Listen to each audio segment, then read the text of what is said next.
Cara, eu acho, que a tese de Bitcoin, está um pouco enfraquecida dentro do mercado cripto e dentro da tese per si, né. Acho que, assim, a gente vê muito a narrativa, a gente falou de ciclos aqui no começo. Os ciclos do mercado cripto se baseavam no halving do Bitcoin e na correlação que todo o mercado tinha não, ainda tem, com o Bitcoin, correlação, assim, de se o Bitcoin está subindo, todo o mercado sobe, se o Bitcoin está caindo, todo o mercado cai, e se ele está de lado, nada anda. E tudo isso estava muito vinculado com os ciclos de halving, né. Mas o halving, cada vez menos ele tem um impacto inflacionário no Bitcoin, tem um impacto cada vez menor na oferta real de Bitcoin, na oferta circulante de Bitcoin, até porque mais de 90% dos Bitcoins a serem minerados já estão, em circulação. E a mineração, né, a mineração é a prática de você validar transações de Bitcoin em troca de novos Bitcoins que são criados justamente para isso, né, para remunerar as pessoas que validam os blocos de transação. A mineração está num momento muito complexo, né, por assim dizer.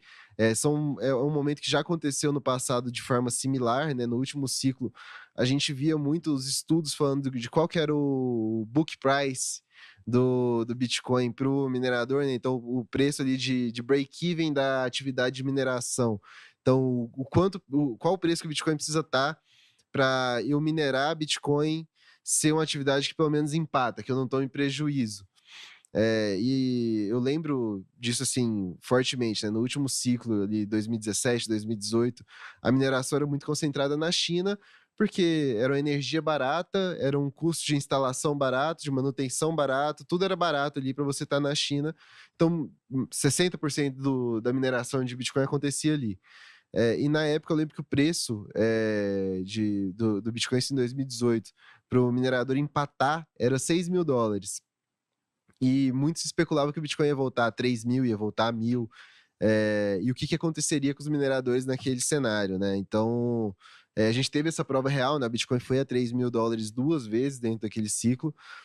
Não houve uma capitulação tão grande de mineradores, né, eles seguraram a onda, mas, na época a mineração tinha uma outra realidade também comparada com a atual. Hoje a gente tem, empresas de mineração de Bitcoin com capital aberto, eh, altamente alavancadas em outros protocolos dentro de cripto, que traz uma outra derivada para o problema deles e, cara, a gente vê mineradores declarando falência, vê, os grandes ficando cada vez maiores, a mineração cada vez mais, concentrada em poucas mãos e os mineradores pequenos cada vez com menos espaço para competir.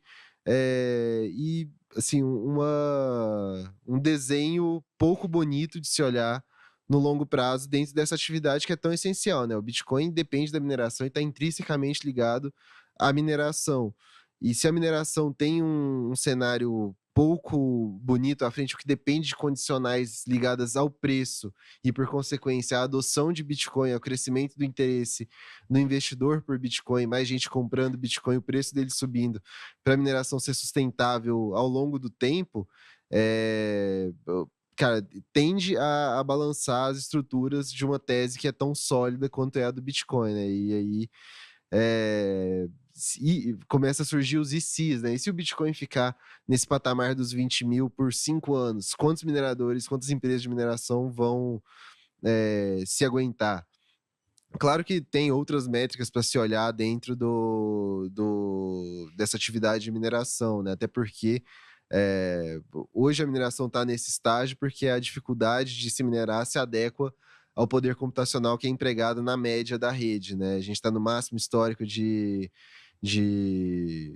poder computacional dentro da rede do Bitcoin, mas não por número de mineradores, pela potência das máquinas e pelo poder aquisitivo de poucos. Então Pra mim pode ser até um dumping esse negócio, assim, eu já tinha comentado antes, que é a prática de você efetivamente perder dinheiro, saber que tá perdendo, mas de uma certa forma você consolida tanto o mercado que vale a pena no longo prazo, porque você tá tirando os pequenos do jogo. Então, na minha percepção, já não f e eu tenho falado isso há bastante tempo, assim, não faz sentido eu ver o poder computacional aumentando mesmo com um cenário Perfeito. tão ruim, porque agora é o momento que os mineradores teriam que desligar suas máquinas ou parte delas, porque já não faz mais sentido econômico você continuar gastando energia, poder computacional para minerar, porque você está perdendo dinheiro.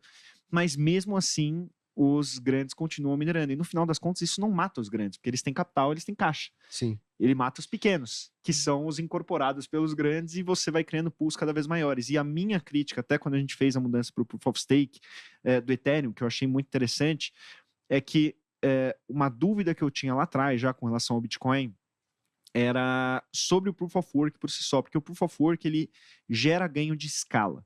Então, na medida em que você tem uma operação maior, você acaba tendo uma vantagem, porque você dilui os seus custos fixos, e aí o que é custo fixo ali dentro? Pô, é o CAPEX da máquina que você compra, ou é o espaço que você utiliza, ou até a otimização de refrigeração que você tem, enfim, todos os seus custos fixos ali dentro, você consegue diluir eles. Então, quando você tem uma operação grande, você é beneficiado por essa operação grande. E isso é o Proof of Work, você acaba tendo esse benefício, porque você tem muito custo fixo ali de local, de espaço, de galpão.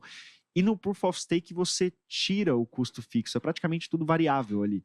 Então você tem muito menos ganho de escala. Por ter muito menos ganho de escala, muito provavelmente você não vai ter uma concentração estrutural tão grande. No caso do Bitcoin, mesmo que ele tenha começado com uma concentração menor, ao longo do tempo, o modelo de validação me faz crer que ele vai se concentrando. E uma concentração, uma blockchain é ruim, porque é uma blockchain que faz nada mais do que valida transações de forma descentralizada, fazendo com que você tenha que ter você tenha pouco risco no intermediário daquela transação, e o registro também é compartilhado por todos. Se você tem muita concentração disso, você tem mais risco. Então, no final das contas, isso é uma tese que eu não sei se vai se provar real, mas no longo prazo me preocupa um pouco, porque eu vejo ganho de escala, e tudo que tem ganho de escala tende a se concentrar em oligopólio ou monopólio, e você está num mercado que é um mercado descentralizado. Então a gente vai ver isso na dor. Realmente, se for para acontecer, vai acontecer. Ninguém vai regular esse negócio. Você tem alguns fatores variáveis, né, na questão de mineração, que seria a capacidade que as máquinas vão ter de se atualizar ao longo do tempo, né? Você pode ter ASICs cada vez mais eficientes, né? Essa é uma opção. Outra é a busca por fontes de energia cada vez mais baratas ou até de graça, né? Que é o caminho que a gente está levando, e eu acho que é o mais lógico a se seguir. O ponto é, se a rede vai conseguir sustentar de uma maneira segura, tendo uma fonte de energia tão barata assim, que não é, ao menos seja nuclear, não vai ser um negócio extremamente, sei lá, forte. E a parte de concentração, né? Que seria o ethos do Bitcoin. Esse é o que mais me preocupa, porque caso os dois primeiros fatores não se resolvam, você vai precisar fazer com que o Bitcoin tenha uma política inflacionária, porque senão a rede não se sustenta e ela precisa da segurança do hash power para sustentar. E assim que você quebrar essa política de inflação, né, de número definido de Bitcoin dos 21 milhões, você quebra a tese que você vai perder aí todos os maxes, aí você perde toda a comunidade que você tem, que é o pouco que está segurando eles. Na minha cabeça, cara, o longo prazo para o Bitcoin não é muito... Eu acho difícil de vislumbrar. Até fizeram uma pergunta, cara, adorei a pergunta, eu vou deixar de antemão. Falou, o Bitcoin não poderia sair de Proof of Work para Proof of Stake. Entra no que eu tô falando da tese, poderia. Mas e aí a comunidade vai pro... Não, exato. Eu não consigo ver acontecendo. Tipo, pô... Poderia, mas eu não consigo vislumbrar isso acontecendo. Sim. E... Cara, eu não sei, eu começo a ficar menos bullish. Eu acho que a minha maior posição não é mais Bitcoin, cara. Faz um tempo. Minha já não é faz tempo. Já não é faz um... Mas é a segunda maior. Mas vou só deixar claro, continua sendo minha segunda maior. Tá? A gente faz esse corte, cada um de nós manda pro maior maximalista de Bitcoin que a gente conhece. Assim, só pegar engajamento no Twitter. Vai ser xingado até o... Não, mas vai ser legal, porque vai gerar uma discussão, eu quero ver os contrapontos. Mas assim, só dando um recap, assim, não é a minha maior posição, mas ainda é minha segunda maior. Estamos, tipo, batendo pra caramba faz, sei lá, 7 minutos no Bitcoin, mas... ainda tenho, ainda seguro, ainda acho interessante ter essa exposição aí, porque o que eu tô vislumbrando é, sei lá, 10 anos pra frente, é mais uns 2 ciclos quando a coisa começar a apertar mesmo de vez. Cara, eu acho essa reflexão especificamente é muito, muito interessante, porque, cara, eu comecei com o Bitcoin, eu fui praticamente um maximalista por bastante tempo. Eu não sei o que vai acontecer, eu vejo a dificuldade, eu continuo tendo posição, mas eu sou menos bullish, assim, eu vejo pouca saída, eu vejo com reticência, mas em momentos de mercado de baixa, você tende a ver com mais reticência. Você estuda mais a tese e fica mais reticente com o negócio. Tem que ver no momento de alta também que isso vai descolar. Então, em momento de alta de mercado, em tese, você vai ter os mineradores sendo profitable de novo. A gente tem que ver, obviamente, próximo halving e tudo mais, como é que esse economics fica. Mas aí tá Mas tem que ver o estrutural, entendeu? Mas o isso é estrutural. um problema estrutural. Porque a gente tá jogando pra frente, mesmo que seja, beleza, eu jogo 4 anos pra frente, é problema, mas Sim. eu tenho a percepção que uma hora esse problema não vai conseguir mais ser jogado pra frente. Mas você percebe que a gente chega no ponto que o Bitcoin só dá certo se o preço dele continuar aumentando. Ele é desenhado para que isso aconteça caso haja demanda. Caso não haja. Uma frase específica aqui, cara, mas aí vai ser demais. Solta. Para fechar. O nome do corte.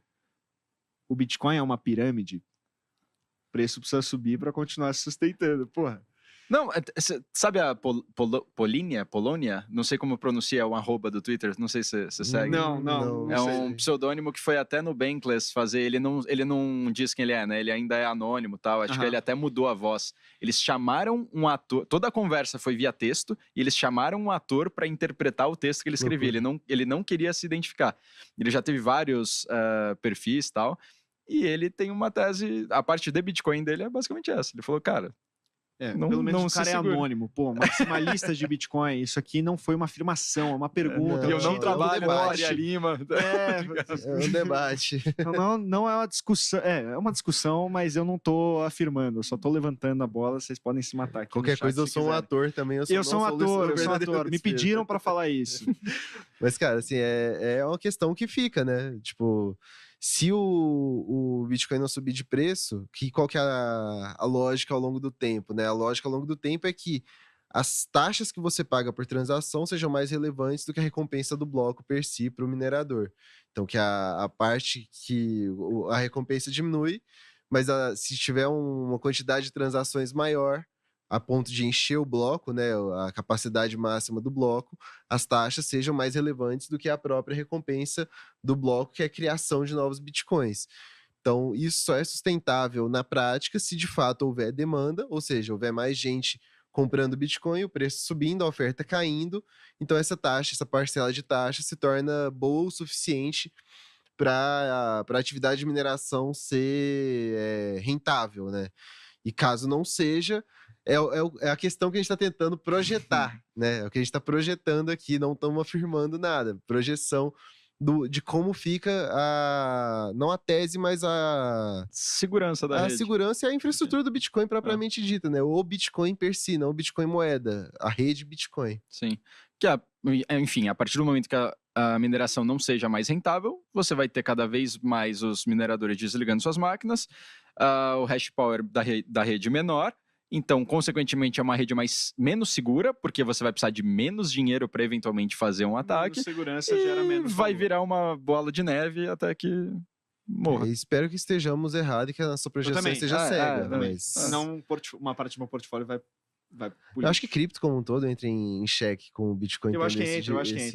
Mas eu acho que a tese... Não, eu acho que entra no curto prazo. Assim, se isso realmente se materializar e a gente vê isso acontecendo, vai ser muito ruim para cripto de uma forma geral. Sim. Eu não acho que cripto como um todo entra em xeque, porque os tokenomics, eles ficaram muito distintos ao longo do tempo e o que dá valor para algumas criptos não justifica o valor de outras. Então, você passou a ter teses diferentes. Eu acho que vai sofrer como um todo. Mas eu acho que, enfim, não acaba. Eu acho que já se descorrelacionou bastante as teses. O valor de cripto não está só na descentralização do Bitcoin, não, né? Acho que não mais. Só na escassez que o Bitcoin gera.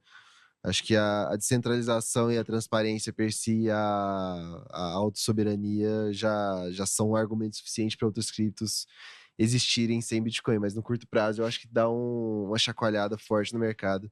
Se esse cenário catastrófico que a gente está projetando aqui acontecer em algum momento no futuro, né? É só aguentar uns aninhos aí. Depois vai. Quanto mais aguentar, menos vai chacoalhar. Esse é o que eu acredito. Isso aí, foi um